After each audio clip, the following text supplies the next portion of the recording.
we begin with oil today because oil marketing firm Guel has yet again increased prices of petroleum products at the pumps. A litre of diesel and petrol now being sold at 6.52 pesos. But what is driving this adjustment, and could it force other oil firms to also adjust prices upwards? George Rafe has more. This should mean that in less than 2 weeks, prices have gone up by more than 2 pesos per litre. Sources close to Guel says their increase was as a result of not being able to bear the rising cost of foreign exchange losses incurred as a result of the recent depreciation of the Ghana cedi. We are also learning that Guel is losing out to competition, looking at the fact that Shell and Total recently upped their prices to 6.52 pesos per litre. The firm also claims that they are losing out comparing prices being adopted by other market leaders. But the biggest question now is whether this could force other players to adjust their prices at the pumps in the coming days. Well, time will tell.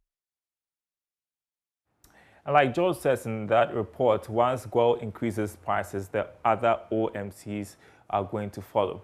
Now, to tourism now, and the Ghana Tourism Federation says businesses in the sector are not in the position to handle the projected growth in tourist arrivals by the end of the year as COVID-19 restrictions ease. Now, Face Solutions projects a growth of 47%. Here's Charles Nixon Yeboah with more.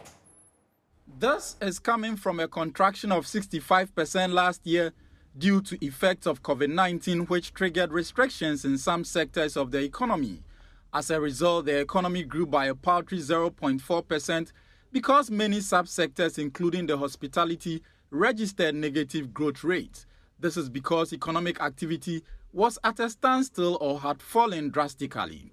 But a further easing of the lockdown by the government and an improved condition globally due to vaccinations of majority of the populace has sparked tourist arrivals into the country. According to Face Solutions, the rollout of vaccines and the easing of restrictions for inbound tourists is key for the recovery of the country's tourism sector. It therefore projected the growth rate in tourist arrivals to remain positive next year, expanding by 28.4%. Further, the research arm of ratings agency Fitch said the positive growth in tourist arrivals in 2021 and next year bodes well for the hospitality businesses such as restaurants and hotels, as well as recreation and culture establishments. According to the Ghana Statistical Service, the hotel and restaurant subsector was the third fastest growing in the second quarter of this year. While reacting to this report, Executive Secretary of the Ghana Tourism Federation, Emmanuel Frimpong, said businesses in the sector are still grappling with the impact of COVID-19 on their operations and would need support to handle the projected growth in tourist arrivals. I think for us, we are expecting this growth to come. But a question that you've asked if we are prepared, to be honest with you, as a sector, we have not really prepared ourselves for that massive growth.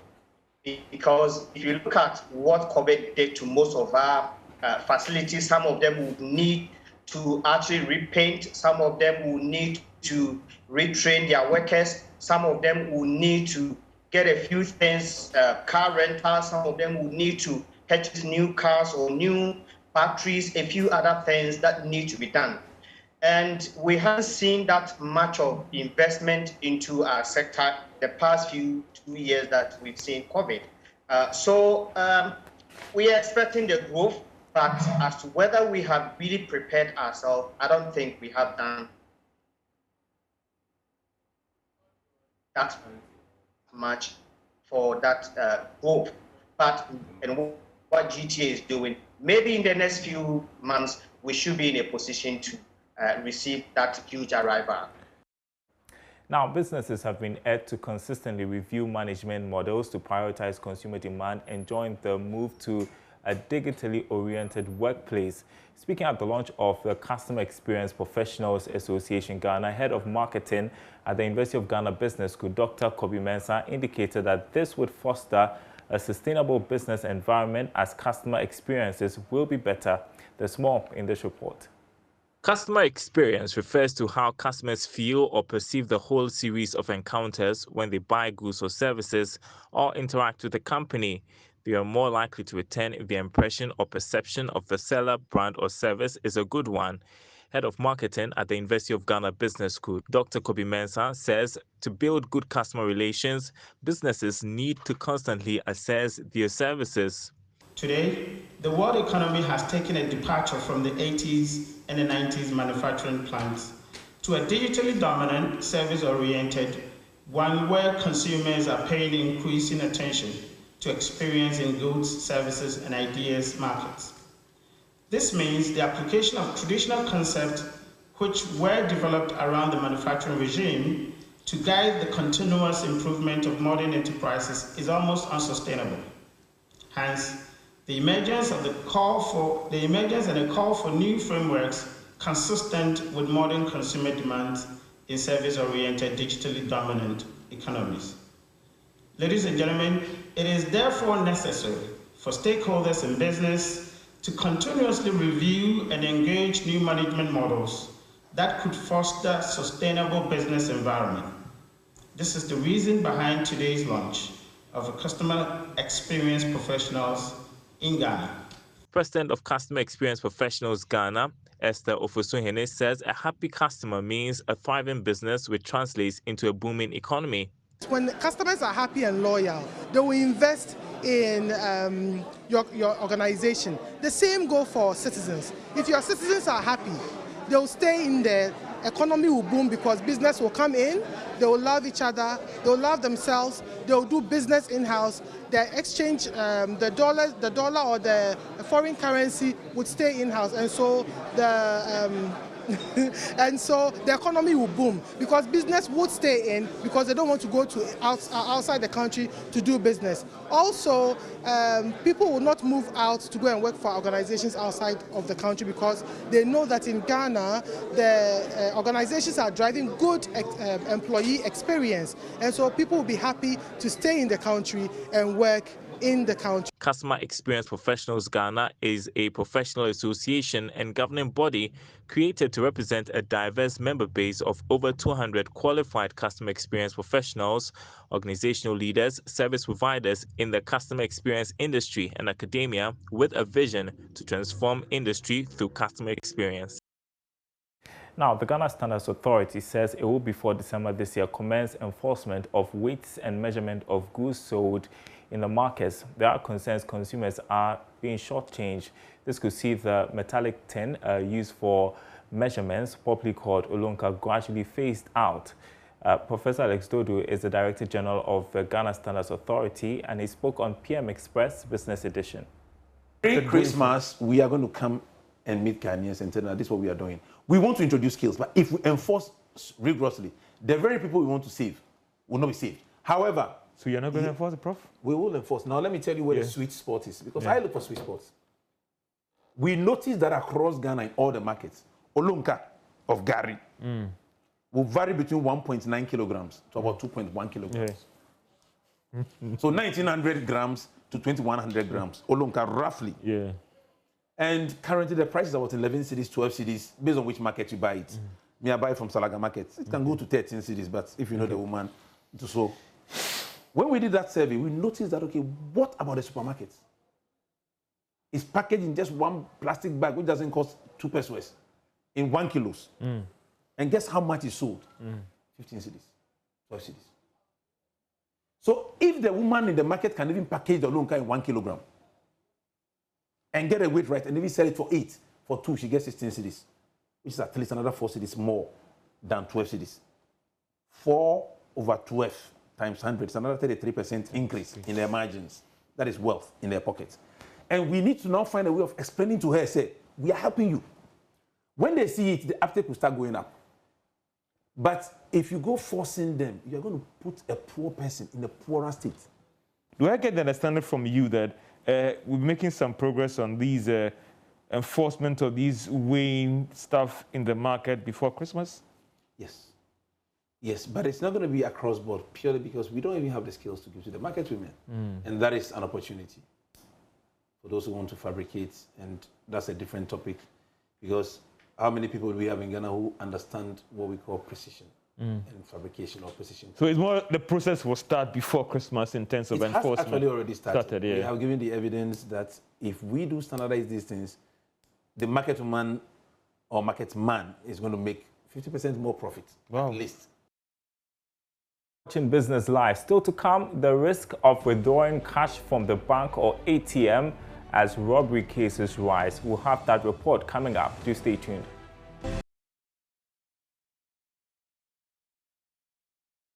Welcome back, and we begin this next part of the bulletin from the Ashanti region. Now, the surge in robbery cases in the country has been described as worrying, and some of the robbery incidents happen in broad daylight, and cash is what attracts a lot of people to commit such crimes. In Kumasi, some bank customers say withdrawing cash from the bank or ATM has become risky. Some residents spoke to JoyNews. I think the insecurity in this country, like, it's not allowing. I mean, we the bankers, like we save money in the bank, like, we're not comfortable nowadays because, like, when you go to the bank, like, because of the cyber like insecurity, people will be following around, maybe tracing you with their mobile phones and any other like technology devices, you know. So nowadays, like, it's very, very insecure. When I walk to the bank like this, like, sometimes I even turn around, look back because I'm afraid, you know. Because of the situation that is happening at the bank, for me per se, I have a mobile banking system. So I don't usually go to the bank, but I can just stay in my comfort at my own room, just to take money from the mobile banking. Then from there I can go to the mobile money vendors. Then I can just withdraw the money from them. We know the current state of the people we have in our country, the demographic we have in our country. A lot of them are not so educated for you to champion a lot of mobile banking, and then up to now we still have a lot of them even saving in microfinances and not actual banks. So to be fair to everybody, I think the government would rather have a lot of responsibility in ensuring that citizens are very safe. The banks as well can do something on their part, I think, to check cyber security. Going to the ATM, when you are going to the ATM to withdraw a huge sums of money, at least you have to let someone to accompany you, a trusted person to accompany you to the ATM bank. Who knows, maybe there are some people tracking you. With the help of the one assisting you, you can get yourself out from the arms of the armed robbers. Personally, I don't feel safe. And then I think the banks should do more to protect ourselves. Like, they should install CCTV cameras, or they can also advise the government to use the digital system whereby we use like something like a mobile money to do our transaction. I think that one will be safe. Well, the police has said that it is deploying personnel to financial sectors and where there are banks as well to ensure there is enough protection for bank customers. Now, let's turn to other stories for you. Non-engagement of U.S. partners to provide trade and technical assistance has been blamed as the #1 reason for little trade between the U.S. and Africa. Odilia Ntiamwa engaged the director of the Center for International Trade Development in Miami, Kemi Arosanye, who says Africa should spend on technical partners from different trading blocs to reap the full benefits. She is in the country to unveil the Africa representative for the Center for International Trade Development in the person of Sally Tope. Doing well, and particularly in its ability to export processed. We're talking about processed. Right now, we're exporting crude oil. We're exporting commodities like cocoa and raw cashew and stuff like that. So if you look at the numbers, the bulk of that, for example, Ghana still does less than $1 billion in terms of exporting to the United States, and about 65% of that is crude oil.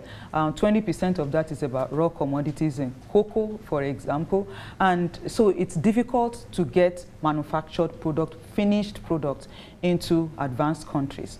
So what anyone would tell you is, oh, it has to do with our packaging, it has to do with our quality. In our own analysis, even though those are also one of the issues that we have, that's not the main issue, that's not the major issue. In our research, we found that non-engagement of U.S. partners to provide trade and technical assistance is key, is what we actually rated as #1. Because whatever you don't know, you can learn. So if you don't know how to package that will meet the requirement for a particular country, you can learn that. But who is teaching you is the person who is teaching you from that market.